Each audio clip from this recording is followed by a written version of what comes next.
देखो, आप सब लोग महोबा से आए हुए किसान हो और प्राकृतिक खेती सबको करनी है।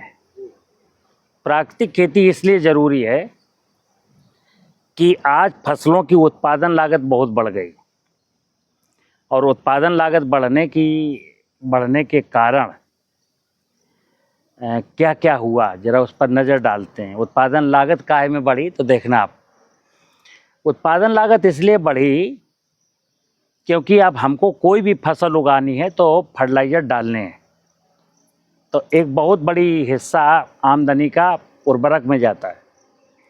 हमारी हर फसल में कोई ना कोई कीड़ा या कोई ना कोई बीमारी या कोई ना कोई खरपतवार लगता है, तो उसके नियंत्रण के लिए भी हमको फफूंदनाशक, कीटनाशक या खरपतवार नाशक रसायन डालने पड़ते हैं। जब हम ये रसायन ज़्यादा डालते हैं तो उससे होता क्या है, एक फ़ायदा ये हुआ कि हमारा खाद्यान्न उत्पादन बढ़ गया। मतलब चना मटर जो भी बोते हैं उसका उत्पादन थोड़ा सा बढ़ा, तो लोगों को ये भ्रम हुआ कि ये उत्पादन इसलिए बढ़ा है क्योंकि फर्टिलाइज़र और पेस्टिसाइड का इसमें कोई रोल है। मान लेते हैं थोड़ी देर के लिए कि इस उत्पादन के बढ़ने में पेस्टिसाइड का, फर्टिलाइज़र का बहुत बड़ा योगदान है। जैसे जो लोग केमिकल फार्मिंग को प्रमोट करते हैं वो कहते हैं देखो भाई, ये केमिकल ही है जिसकी बदौलत हम आज भरपूर भरपेट भोजन कर पा रहे हैं। आज देश में 300 मिलियन टन के ऊपर खाद्यान्न उत्पादन हो गया, तो ये फर्टिलाइज़र का, पेस्टिसाइड का ही रोल है। तो मैं कहता हूँ कि तुमको ये रोल की बधाई, लेकिन अब तुम ये बधाई भी स्वीकार करो। कौन सी? इसी फर्टिलाइज़र से और इसी पेस्टिसाइड से हमारी धरती की उर्वरा शक्ति का ह्रास हुआ, यानी धरती बंजर हुई। ये भी आपको बधाई लेनी पड़ेगी। ज़मीन के नीचे का पानी ख़त्म हुआ, ये भी आपको बधाई लेनी पड़ेगी। ज़मीन के ऊपर की बायोडाइवर्सिटी, यानी नाना प्रकार की चिड़ियाँ, मधुमक्खियाँ, तितली, केंचुआ, मेंढक सब मर गए, इसकी भी आपको बधाई लेनी पड़ेगी। और ये जहरीला खाना खा करके आदमी बीमार होकर अस्पताल में चला गया, इसकी भी आपको बधाई लेनी पड़ेगी। तो एक लाभ तो गिना दिया कि इन चीज़ों से उत्पादन बढ़ा, लेकिन इन चीज़ों की वजह से और क्या क्या हानियां हुई ये कोई नहीं बोलता। तो मैं क्या कहता हूँ, दूसरी और चीज़ एक है, देश का उत्पादन बढ़ा, देश में खाद्यान्न बहुत हो गया, सब्जियां बहुत हो गई, फल बहुत हो गए, लेकिन किसान का तो उत्पादन घटा। मतलब पहले जब वो 10 कुंटल पैदा करता था तब वो धनी था, अब वो 30 कुंटल पैदा करता है तो वो कर्जदार हो गया। तो ये भी किसने बनाया? पढ़े लिखे लोगों ने। तो अब आप किसान हो, तो मैं आप किसानों से क्या अपील करता हूँ, देश भर के किसानों से एक ही चीज़ कहता हूँ। मैं रोज़ ऐसी वीडियो बनाता हूँ, डालता हूँ, क्या कि भाई दुनिया अपनी अपनी चिंता कर रही है। हर व्यक्ति, वकील अपनी चिंता कर रहा है, डॉक्टर अपनी चिंता कर रहा है, नौकरी वाला अपनी चिंता कर रहा है, साइंटिस्ट अपनी चिंता कर रहा है। आप एक किसान होकर के अपनी चिंता क्यों नहीं कर रहे? तो जब आप अपने परिस्थितियों के बारे में नहीं सोच रहे हो तो दूसरा तो कोई नहीं सोचेगा। तो आपको अपनी परिस्थितियों के बारे में खुद सोचना है कि मेरी अगर आज परिस्थितियां खराब हुई हैं तो क्यों हुई हैं। तो मैं बता रहा हूँ, खेती का पूरा दारोमदार इस ज़मीन पर डिपेंड है। खेती किसमें? बीज हम कहाँ बोते हैं? ज़मीन में। फिर ऊपर की क्लाइमेट है, पौधा ज़मीन से 5% भोजन लेता है। फिर अगर अच्छी जलवायु होती है तो 95% भोजन वो सूरज की रोशनी से और इस जलवायु में जो कार्बन, हाइड्रोजन, ऑक्सीजन है उनकी उपस्थिति में बनाता है। और तीसरी चीज़ होती है बायोडाइवर्सिटी, जैव विविधता। जैसे पर परागित फसल अगर बोई है तो अगर तितली और मधुमक्खी नहीं तो परागण की क्रिया नहीं होगी तो दाने नहीं बनेंगे, ठीक है ना। तो खेती में ज़मीन है, जलवायु है और बायोडाइवर्सिटी है। तो आधुनिक टेक्नोलॉजी ने क्या किया, जैसे केमिकल फर्टिलाइज़र ने किसान का दिमाग भटका करके हरी खाद से, गोबर की खाद से भटका करके यूरिया, डीएपी में डाल दिया अब किसान अपना बाइक लेता है, 1 कट्टा यूरिया लाता है, छिड़कता है, फसल हरी भरी हो जाती है। अब गोबर में हाथ कौन डाले? ठीक है ना। पहले हम बैल पालते थे, सानी चारा करना पड़ता था, पानी पिलाना पड़ता था, बहुत अटायर है तो मैंने बैल बेच दिया, किराए के ट्रैक्टर से खेती कराने लगे।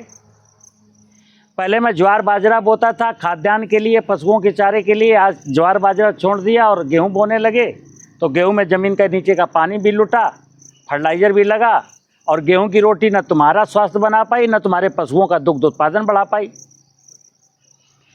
तो मित्र, धरती माता, आप सब चीज़ छोड़ दीजिए। कहते थे एक है साधे सब सदे, सब साधे सब जाए। इस धरती माता में जैसे हमारे शरीर में हीमोग्लोबिन होता है 14, 15, 16 यूनिट, ऐसे ही जमीन में एक हीमोग्लोबिन होता है, उसका नाम है जीवांश कार्बन या ह्यूमस। ये ह्यूमस जमीन में होना चाहिए 1% से ज़्यादा, और आप मिट्टी की जांच कराएंगे तो कितना रह गया? 0.3%, यानी 70% गायब हो गया। किसकी बदौलत? आधुनिक कृषि तकनीकियों की वजह से। तो इस मिट्टी में जो जैसे ये घास पड़ी है, ये घास है, यहीं से काटी गई, यहीं गिर गई। अब इस ज़मीन में अगर बेनिफिशियल माइक्रोब्स नहीं है तो क्या होगा? इस घास को कौन खाएगा? कोई नहीं खाएगा। तो जब कोई नहीं खाएगा तो सूख जाएगी, फिर कल्टीवेटर से जुताई होगी तो इसी मिट्टी में मिल जाएगी, लेकिन ये एज इट इज रहेगी, टूट जाएगी, लेकिन ये ह्यूमस में कन्वर्ट नहीं होगी। तो ह्यूमस कहते हैं कि ये घास हो और घास में नमी हो और ये जीवामृत के जीवाणु हों। जैसे मैंने इस घास में ये जीवाणु डाल दिए ऐसे, अब इस घास में नमी बनी रहे, तो नमी की वजह से घास मुलायम होगी, फिर जीवाणु इस घास को खाएंगे और क्या बनाएंगे? ह्यूमस। तब जमीन में ह्यूमस बढ़ेगा। अभी आप रबी आने वाली है, लोग चना मटर मसूर गेहूं सब बोएंगे और डीएपी की मारामारी होगी। बिना डीएपी के गेहूं नहीं हो सकता, ये आप मान चुके हो। और डीएपी आपके खेत में बहुत रखी है, यानी कि वैज्ञानिकों की भाषा में देखोगे तो डीएपी में जो आप एक बोरी डीएपी डालते हो उसमें से 15 किलो डीएपी 12 किलो डीएपी केवल फसलें ले पाती हैं, शेष 35 किलो डीएपी वहीं अघुलनशील अवस्था में बदल जाती है, घुलती नहीं है। ये जब जीवामृत जाएगा तो वो उसको सोल्यूबल बना देगा। अभी आप लोगों को जीवामृत हमसे ले जाना है, सब लोग कटिया लाए हो, सब लोग ले जाओ, अन्यथा ये बनता कैसे है बता दूं। और ये मरे कैसे जीवाणु? अब कोई प्रश्न हो सकता है कि साहब ये जीवाणु पहले थे, हम आप कहाँ गए? तो ये इस धूप में, जैसे अप्रैल मई जून की धूप होती है और खेत की मेड़ों पर कोई पेड़ नहीं होता, तो ये सारे जीवाणु 40 डिग्री सेंटीग्रेड के बाद जैसे ही टेम्परेचर बढ़ता है मर जाते हैं, यानी इनको गर्मी बर्दाश्त नहीं होती। या हमने पेस्टिसाइड डाला, क्लोरोपाइरीफास, फ्यूराडान, थिमेट्रेंजी, फोरेट्रेंजी, रीजेंट, तो मर जाएगा। तो हमारे खेत में जो बेनिफिशियल माइक्रोब्स थे वो मर गए, और जिंदा कौन रहे? बीमारी फैलाने वाले जिंदा हैं। देखिए आप, जब आप पेस्टिसाइड डालते हो तो जिनको मारने के लिए डालते वो नहीं मरते, और जिनको मारने के लिए डालते वो, मतलब जिनको मारने के लिए डाला वो नहीं मरा, और जिनको नहीं मारना चाहते थे वो मर गया। जैसे आपने निमेटोड्स मारने के लिए दवा डाली तो निमेटोड्स नहीं मरा, बेनिफिशियल मर गए। दीमक को मारने के लिए दवा डाली, दीमक नहीं मरी, केंचुआ मर गया। इल्ली को मारने के लिए दवा डाली, इल्ली नहीं मरी, तितली मर गई। माऊ को मारने के लिए दवा डाली, माऊ नहीं मरी, मधुमक्खी मर गई। तो चिड़िया मर गई, मधुमक्खी मर गई, तितली मर गई, मेंढक मर गया, केंचुआ मर गया। तो अब हमारी ज़मीन जिंदा है। इसको कहते हैं, मैंने क्लास में बताया कि ये माँ है, और माँ तब है जब ये जिंदा है। लेकिन अब तो ये मर गई क्योंकि मैंने इसको इतना विष परोस दिया। तो अब इसको जिंदा करना है। तो जिंदा करने के लिए जो सूक्ष्म जीव जमीन में मर गए वो कौन कौन से थे आज तक कोई नहीं जानता। 15-20 सूक्ष्म जीवों के नाम ले लेते हैं माइक्रोबायोलॉजी के लोग, 15-20, लेकिन आपने वेदों में पढ़ा 84 लाख योनियों की माया धरती पर। 84 लाख योनियों की माया तो अभी तक कोई जान भी नहीं पाया। तो जो माया जमीन की मर गई, वो माया कहाँ मिलेगी? जंगल में। रहीमदास जी का एक दोहा है, रहीमन बिरवा खेत में सींचे ते कुमलाए और रहे भरोसे राम के पत्थर पर हरियाए। तो आप जंगल जाओ तो वहाँ सारी वनस्पतियाँ हरी भरी हैं, ना वहाँ कोई पानी लगाता है, ना कोई उर्वरक देता है, और ना किसी वनस्पति में कोई कीड़ा लगता है, ना कोई बीमारी लगती है। तो ये जो जीवामृत है, ये मैं लाया हूँ जंगलों से। जंगलों के जीवाणु लाए और यहाँ मैंने संवर्धन किया, यहाँ से लोगों को बांट रहा हूँ।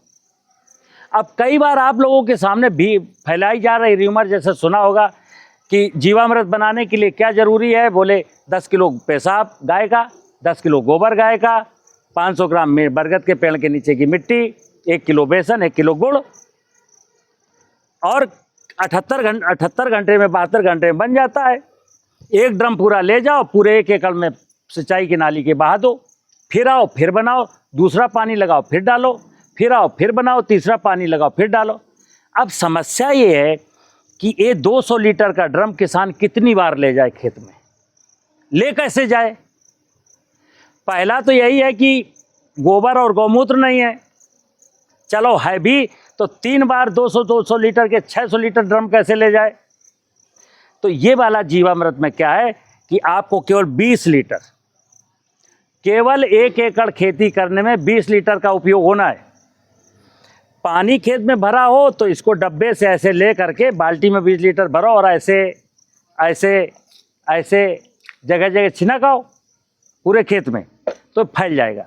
अगर खेत में पानी नहीं भरा, नमी है, तो इसको 20 लीटर लो, 100 किलो सूखे हुए गोबर में मिलाओ और खेत में बिखेरो यूरिया की तरह, पीछे से जुताई कर दो।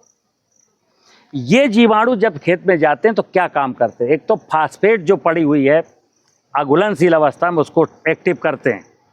फास्फेट ही नहीं, जिंक है, सल्फर है, कॉपर है, मैग्नीशियम है, जो कुछ भी है खेत में है, सबको सोल्यूबल बनाएगा।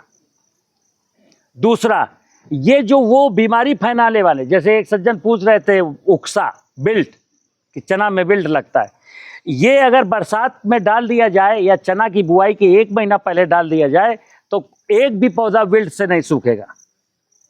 तो ये खादों को बचाता है, फंजीसाइड को बचाता है, यानी खेती की लागत घटाता है, ज़मीन को मजबूत बनाता है, ज़मीन में ऑर्गेनिक कार्बन की मात्रा को बढ़ाता है।